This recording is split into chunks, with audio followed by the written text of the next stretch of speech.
All right, so you're good on the He levels and loves everything? Coke, though. Coca. Okay. All right. You're 30 years my senior. You're the pretty guy. That's right. Yeah. Vince, I just realized today that you're from Guam. I got we talked about it lightly. Hold on a but, second. I mean, he's But I Paul, thought you you best. were Hawaiian. I- You were born with a surfboard in your hand. this is true. Like- Every year I go surfing. Oh yeah. do you really? I like Is that Michigan. euphemism? In Evanston, I right? go to Hawaii every No, year. he's got family in Oh, Hawaii. yeah. Yeah, my family still lives there. You know what? And that's somebody. Where do they live in Hawaii? Oahu. They're way off the grid. Yeah. Where these Are they? guys are. Yeah. So. Yes. Hey, that's All right, my drink it guess. at your leisure because we're about All right. halfway You're done. right. All right, we here haven't we go. started this shit show All right, yet. well, let's get started before Okay. I'm too drunk to All read right. this book. Yep. All right, Jeremy, you ready? All right. 30 minutes ago. Well, first of all, I'd like to thank Paul Ciolino for being on the show. Thank you, Paul. Thanks, Paul. You're welcome, gentlemen.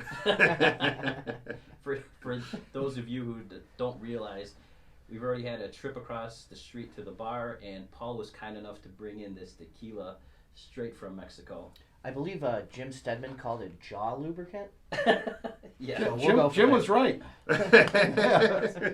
So we're kind of gonna we're gonna kind of jump into this because we want to get into the book that Paul wrote called "Dead in 6 Minutes." It's the basically the biography of Dr. Stanley Zydlo, and for me reading the book, it was very much for.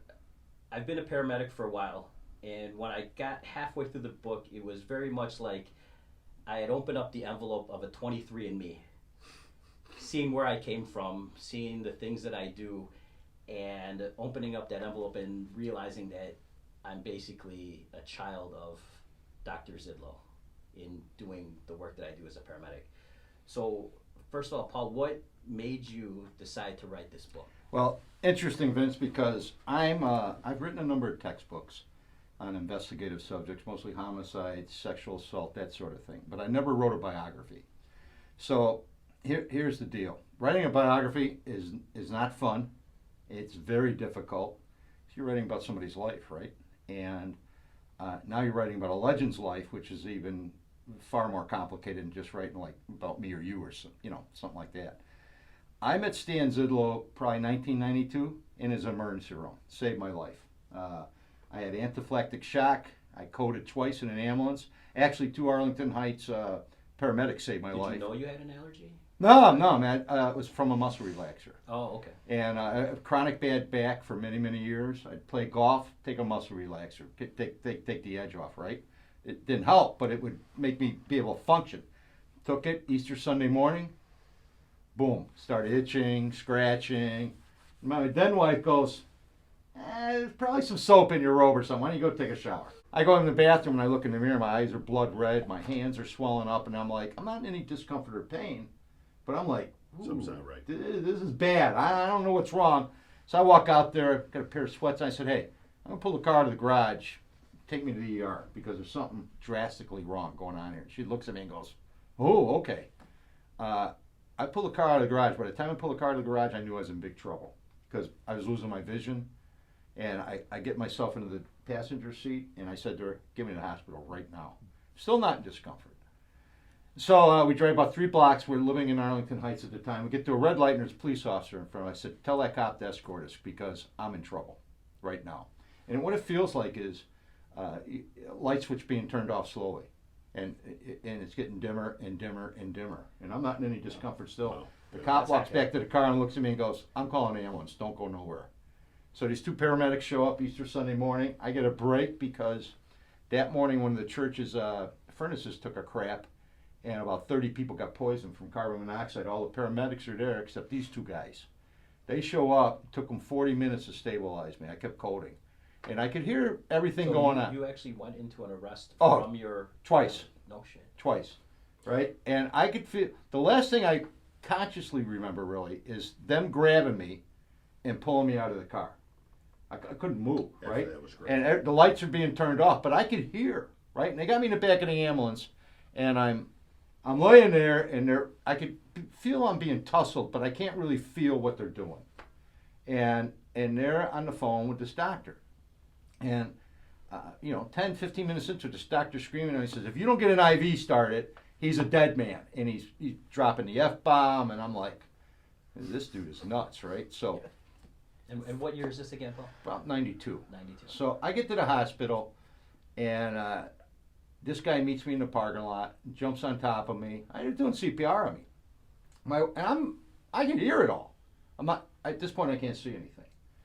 And my wife walks in there with me, and the doctor says to her, does he have kids? She goes, yeah. He said, you better go get him because I don't think he's going to make it. Feel good about where He things are going pumps 12 liters of IV into me. He works on me for like 10 hours in the ER. And next thing I know, I come to in the ICU. It's about 6 o'clock the next morning, right? And I'm laying there, and I wake up, and I look around. I know I'm in the ICU because I've been up there in that hospital, Northwest Community Hospital, Arlington Heights. And there's a little dude sitting next to me in a white jacket, bald, and he's writing in the light from the hallway. And I go, hey, Doc, how you doing? I don't know who he is. I know he's a doctor. And he goes, F me, you fat bastard. You almost wrecked my emergency room. You're lucky I was working. You'd be a dead man if I wasn't on. That's my introduction to Stan Zydlo, right? So this is a great story, actually. I like it. So I get discharged about 3 days later. One of my guys that worked for me come to pick me up. I'm standing outside the hospital smoking a cigarette. And he walks out, and he just gives me this look, and I, like, drop the cigarette, and he goes, hey, fatty, I didn't work on your ass for 12 hours so you could kill yourself with lung cancer. You want? So this is my introduction to Dr. Stanley Zydlo.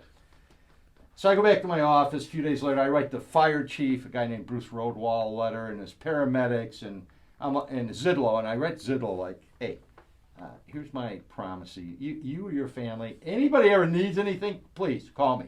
I'm in debt to you. Thank you, thank you, thank you. I never hear a word from anybody, right? Fast forward about 6 months, I had an office downtown at Jackson and Adams. I used to have a big party every Christmas time. Yeah, big drunken brawl, let's call it what it was. So I invited the doctor months before, or weeks before, and the night of the party, I got a call. Hey, there's a woman on the phone from the hospital. And I think I'm sure we paid that bill. Right. I take the Probably. call. She goes, hi, I'm Dr. Zydlo's secretary. Just got your invitation. He wants directions to your office. Oh, okay. Great. I'm like, who's Dr. Zydlo? I forgot her. I totally drawn a play. So he shows up. Dude, that was like 15 beers ago that I had a cardiac arrest. Yes, I don't yes. And so he shows up, and I'm like, hey, did you ever get my letter? He goes, I got it today. He goes, greatest goddamn letter I ever got in my life. No one ever wrote me a letter like that before. I said, I wrote it 6 months ago. He goes, oh, the mail screwed up at the hospital. What do you want me to do? I'm here, aren't I? So we become friends. He lives in Inverness. I live in Arlington Heights. We become close, personal, family friends. Our families, our kids. And that's how I meet Zydlo. And Zydlo has never says a word to me about his background. I know him as the chief of the ER. Doctor saved your life. Yeah. Good dude, right? Good city kid, hardcore, tough guy. Dive into you for a little bit. Yeah, so acclaimed author. Sure you want to do that? Yes. Yeah. I mean, let's cover that. Right. Yeah, probably our first acclaimed author. Our Our first radio personality. Our first radio personality. Well, not a first right here. And, I mean, Paul, can you tell us a little bit about yourself? Where'd you grow up? I grew up on the south side of Chicago. Okay. 97th and Green. I'm sorry. Hey, I know you assholes are all Northsiders, okay? Here we go. All right? South see- side is where the real people live, my friend. You do make a reference to Northsiders in this book. You do throw a few jabs to the Northsiders in this book. Probably because my second wife was a Northsider. It was the first chick I ever met that lived north of Understandable. Addison. Okay, that was a problem. So, grew up on the south side. Grew up on the south side, eventually moved to Burbank. So we go there and bounce back and forth to the city for the rest of my life. But I grew up in Burbank, which is on the edge of Chicago, and everybody who grew up in Burbank didn't know they didn't live in Chicago. Rough cut area, tough guys, gangsters, outlaws. Probably 10 people I graduated high school with, or went to high school in my year, wound up in Stateville or Joliet. Where'd you doing go to life. high school? Revis. Okay. Revis High School. Mm. Went in the Army when I was 17. 7 years in the Army. I was infantry. Then I was in military police. I should have paid them for all the fun I had. I joined the Army in 1974 because I wanted to go to Vietnam. Steve, you're about as white and Irish as they get, okay? Right? Got Patty's cows on I your grew up ass. in Edison Park, so. There you go, right? So anyways, Army 7 years. I got married when I was in high school. What brought you into the service? Listen, I come from a family of soldiers and veterans. From the time I was a little kid, I didn't want to do anything else. And I had an uncle that won the Silver Star in Korea. Should have got the Congressional Medal of Honor. I grew up around these people who were not patriotic as we would, they would not be on Fox News today talking about their service records, okay? They just did it. Right. My mother was a soldier.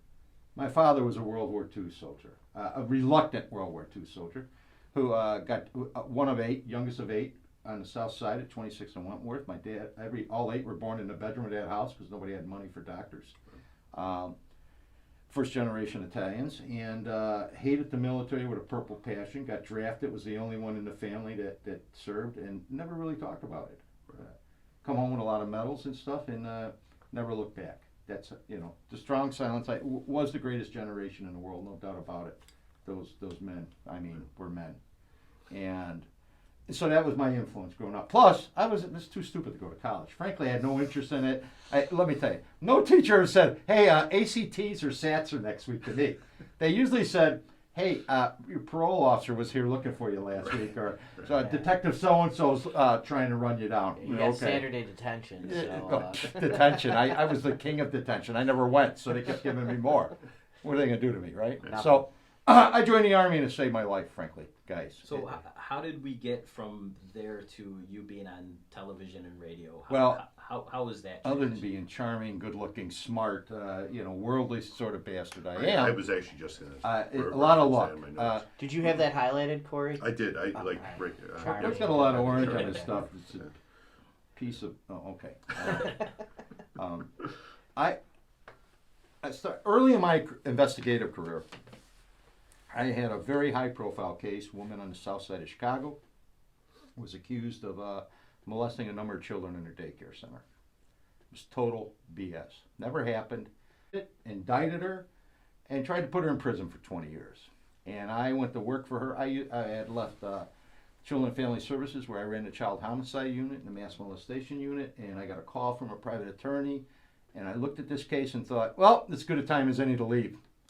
And I went to work for her defense attorney. So I wound up firing and getting her other lawyers throughout the case. But she was found not guilty of all counts. And it was a very high-profile case, dealing with the media, just trying to get her story out because this is critical that people know she didn't do this. Right. And you knew she was innocent right from the without question. Couldn't have happened. And it was all BS, made up by the state. And so I started, it was a big high-profile case. And I never mention her name publicly. Because I don't want anyone to be bothering her grandchildren at this point. And I'm still very close with her and her husband. She used to babysit my kids as I worked for her. Her husband's one of my dearest friends to this day. I gave the speech at their 50th wedding anniversary. She's a dear friend, and so I don't mention her name, but anyone who was around Chicago in the mid-'80s knows the story. But that kind of got you... This got me semi-famous with media people. Yeah. As a straight shooter and a guy that doesn't BS. I got a guilty client. I'm not going to talk to you about it. My client's innocent. I'll talk to you whenever you talk to me. I'll talk to you in the car. I'll talk to you when you're sitting on the shitter. I don't care.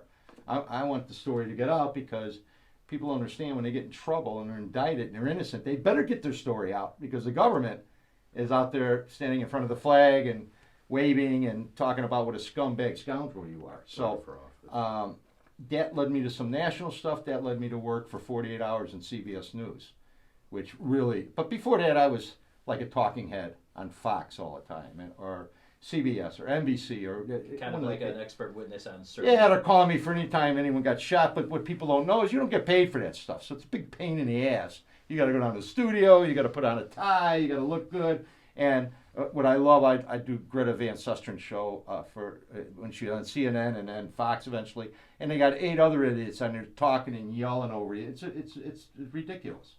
So finally, I got paid for doing that sort of thing. And when they pay you, they're much more respectful and nicer to you, right? This was after some time in child. Oh yeah, this is going on years and years, right? Right. And so I went to work for 48 Hours in CBS News. Greatest experience of my life. I got paid a lot of money. There was no pressure. Nobody going to prison. So I give my opinion. Where were you in your career when you decided to write this book? Or Well, my career was well established at that point, Okay. and so you had already had some notoriety. I had a lot of notoriety, but Okay. both good and bad. So this is more a passion project for you. This was a passion project, and I'm going to tell you why. I used to always tell Stan once I learned his story of creating the paramedic system from the ground up, the first one ever anywhere in the world. Okay, I used to say to Stan all the time, Stan, write a book. This is a story that needs to be told. If nothing else, for a historical perspective, for paramedics and EMTs, and this is critical stuff to your history. This is your biology. We're not taught the history. No, you're not. We're taught that we were formed from the Department of Transportation. Yeah, which That's our history. Yeah, it's horseshit. That we're taught in paramedics. And then now, years later, we're still told, well, this is a very young profession. It's a very young profession. They keep repeating that over and over again. Well, at what point is it not going to be a very young profession? I mean, if you think about the fact that prior to Dr. Zydlo's work, I think Jimmy O'Connell had alluded to this when he was on. If you were sick or you were injured, if you were in the house, you had to be brought out or you had to be taken by a family member. Right. They Absolutely. would not go in the house. Yeah. Listen, prior to 1972, okay, in this country, in the world, if you got sick and you had a heart attack on the toilet, boy, your husband, wife, son-in-law, whoever, better be able to pile your ass in the car and drive you to the emergency room. Then when you got there, you better pray there's a dude working who's not a dermatologist or an eye, ear, nose, and throat guy. You A had very dentist. little I heard chance a lot of of them. survival. I heard a lot of them were dentists. Funeral directors. That's who the ambulance guys were. That's who picked up the bodies and scraped you off the highway on a Those were tragic those accident. first Cadillacs that Yes, came out. yes. They were all funeral directors. And there's a story about Chicago having Cadillac ambulances before there were paramedics, right? We had 7 of them, I think. And Commissioner Joyce put a guy in charge of the ambulance service who won the Congressional Medal of Honor as a Marine in Okinawa. All right? True badass war hero. And basically, there was no paramedics. There were no medics. They were just, he said, hey, if our guys die in Chicago, they're going to go out in style in a Cadillac station wagon. Right? There was nothing going. Yeah, that is a direct quote. And that was the extent of medical services in the city of Chicago at that time. So go ahead, Vince. Yeah, well, Dr. Zydlo, he grew up on the west side. Yes, he did. His father was an alderman, right? A convicted and jailed in the grandest tradition of aldermen. Yes. For corruption. Yes. Okay.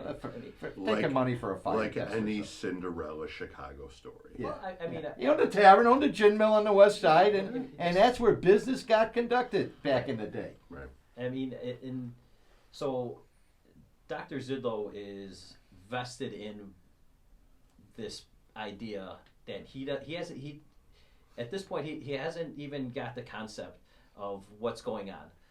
So let's go back to he went to the military, correct? And let's go back even further, okay? Because this is an important part of the story.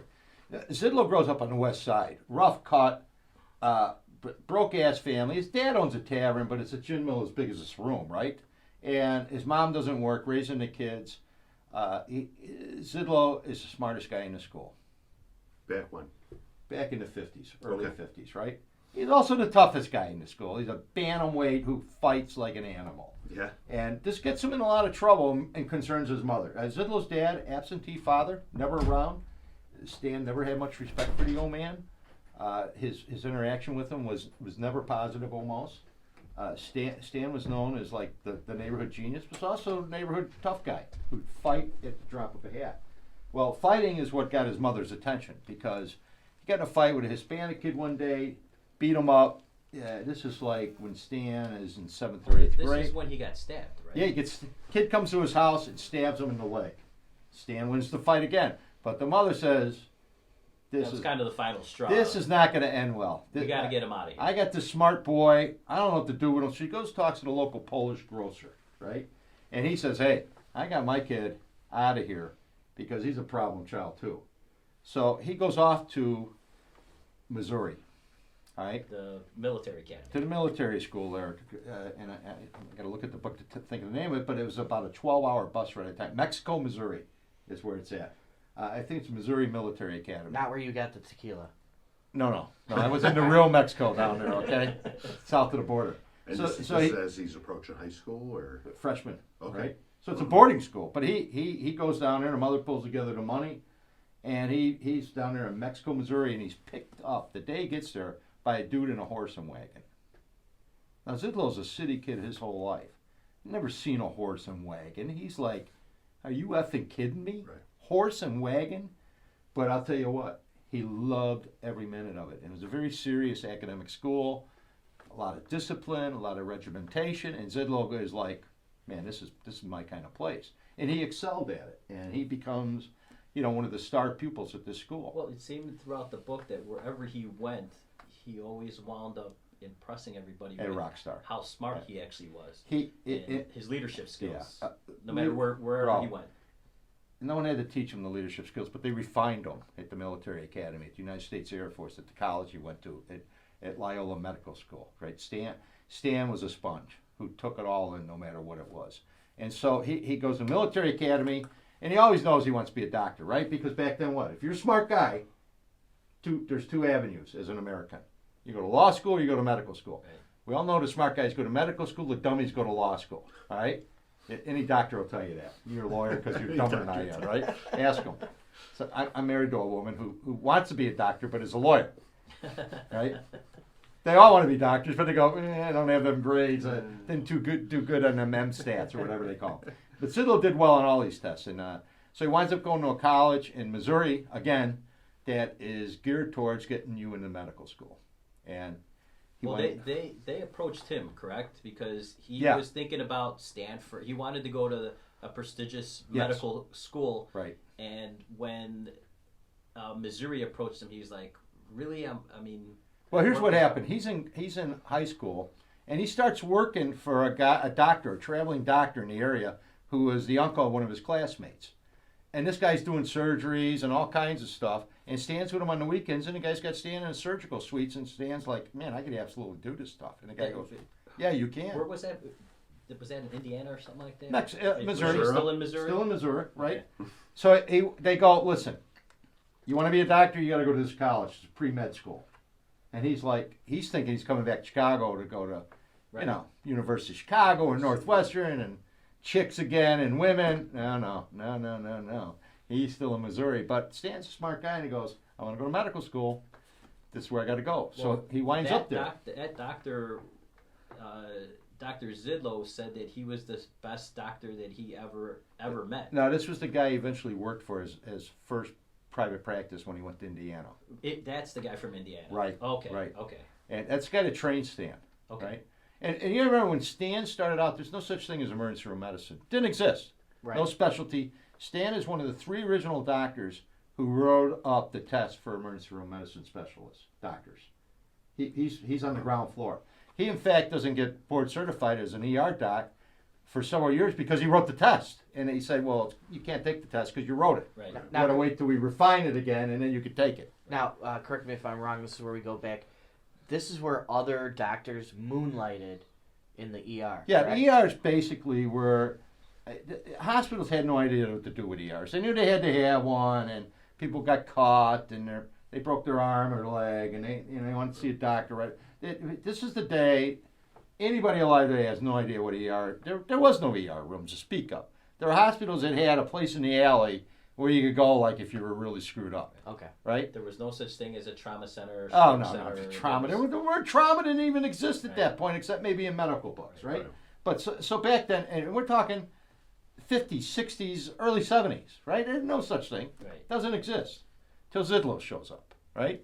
Well, before we get too far, I want to make sure that we don't pass up one of the things that I think was the most important part of this book. I keep drinking this tequila. I'm going to pass up. Well, please tell me. I had to duck out. Yeah. So you wrote in the book at one point, Dr. Zydlo's back in Chicago. He's standing there. He has his scrubs on. He looks like a doctor. This is a critical moment. moment. A police officer on a 3-wheeled motorcycle pulls up and says something like, "Hey, Doc, we have a hot one over here. Hop on." and he hops on the back of this motorcycle. And this is December 2nd. Wait, hold on a second, Vince. Is this the inception? This is well, The bike you no. So Vince has a passion. I have a passion for the I do have a passion. CFD bike team. But this is 1958, right? Yep. December 2nd, 2nd. 1958. So keep that date in your mind as we're going with the rest of the story. Oh. So the doctor's like, we have a real hot one here. He puts him on the back of this motorcycle. The cop They says this is drive Zydlo. to Our Lady of Angels. And what's happening at Our Lady of Angels on December 2nd? One of the most historical And this is fires being in the witnessed. United States of America. Firefighting The operations deadliest of- school fire in the United States of America. So Still, to 92 this day. children, 3 nuns, if I recall. And Dr. Zydlo's standing there and he's watching people being put into the back of police vans and being driven Well, off. listen. Zydlo is a medical school student at Loyola. He's coming home from school, parking in front of his house on the west side with a 3-wheel motorcycle cop. He's wearing his doctor jacket, right? Now, the cop don't know what Zydlo, Dr. Schmachter, right? He goes, hey, Doc, hop on. We got a bad one. Zydlo like, okay. He has no idea where he's going. And it's Winds up at December, Holy- and that's all he's wearing. That's it. Because you wrote it, said he was freezing his ass off. Yep. And so Zydlo shows up at the fire, and fellas, anybody listening to this, the Holy Angel Fire is one of the biggest tragedies ever happened in this country, okay? 92 kids get barbecued that day. And by the way, the Catholic Church owes a lot. The biggest problem is lack of fire inspections, safety inspections. These kids get barbecued unnecessarily for the most part. Nuns die. But Zydlo's watching this, and he's watching kids basically being thrown out of second-story windows onto the sidewalk, hitting it like 5 pounds of ham, and dying. And Zydlo's job at that point is like telling people, that guy's dead, that guy probably ain't going to make it, but let's get this guy to the hospital right now. He's a medical school student, And right? these are children. These are 7th and and 8th graders. When you research the Our Lady of Angels fire, the whole neighborhood came out. Well, yeah. People were bringing ladders out there. Their own ladders from their own Listen, garages. the fire department had no idea. Number one, wrong address gets called in initially. Correct. Right? They go to the wrong side of the school and church. By the time they get there, the place is fully ablaze, smoke inhalation. One of the nuns said to the kids, stay in your seats, we're going to pray our way out of it. Every kid in that classroom got killed. This is how tragic this was. Chicago was collectively hit in the head with a sledgehammer and never recovered from this fire. And Zydlo, though, as a medical person, said, this is bullshit. I can't ever let this happen. I got to do something. This is crazy. This is before he's a doctor. Right. This is before he's a doctor. Before he knows what his specialty is going to be, what he's going to do for a living. Right. He's just like watching this. And he has his battle of the bulge right here. he has his battle of the bulge moment, man. And he is like, this is unacceptable. This is crazy. Because there's no medical help. There are no paramedics, no EMTs. Skin's falling off kids. They're hitting the sidewalk, dying of head injuries, etc. It is horror of horrors. And every Chicago fireman that worked that case had PTSD afterwards. Some of them never recovered from it. It was that horrendous. And that's saying something for Chicago firemen back in those days, because they had seen it all. But Yeah. no one ever seen anything like this, ever. And it left an impression beyond words on everybody there, especially Zydlo, who was the only doctor there. Yeah. Only medical professional of any type. And one of the most famous fire scene photographs in the history Yep. of the American Fire Service was taken that day. It's in the book, And- fellas. Oh yeah, and Yes. we put that up there Yeah. on the anniversary of the Our Lady Angels. By the way, there's a phenomenal website put up by the survivors of the Our Ladies of Angel Fire, and they did a great job with it, documenting who was there, who died, what happened. Amazing stuff. In fact, there's a young girl in the school named Ciolino, no relative of mine. I learned that after I researched this whole subject. But this burned, this stung Stan. Stan was like, this is BS, man. This cannot happen again. And that is really, that day is the birth of the paramedic and the That's EMT. his You can catalyst really for- trace the birth of paramedicine back to that day. Yes. Which is something we've talked on this podcast in some form or fashion, pretty much in every podcast that we've done so far. That subject has come up. So here we are again talking about it with the birth of paramedicine. Right. That we don't even, at this point, we still don't know that it's coming yet. You know what? It's also it's the birth of a lot of things. Responses, how the fire department responds, the Fire Prevention Bureau. Yeah, I mean, all kinds of stuff. A lot came out of the tragedy. So let's go to he graduates med school. Right, Loyola. Okay. He's a Loyola graduate. And is that when he goes to Indiana and starts? Goes in, and now you remember, he gets married in college, and he marries this girl, and he has 4 or 5 children with her, and moves to Indiana.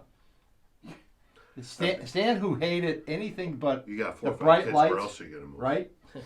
Winds up always in these country-ass places, right? And he's like, man, back in Indiana. But he meets this doctor there who he goes to work for, who Stan describes the most brilliant medical professional he ever met in his life. And this guy's doing neurosurgery, open heart surgery, appendicitis, broken legs, whatever. This is where Stan's getting his real hardcore training. And I'll have a strip Pardon mall in Indiana. Huh? I'll have a strip mall in Indiana. bum F Indiana, right? And I mean, they're country doctors, basically. There are no medical specialties at this point.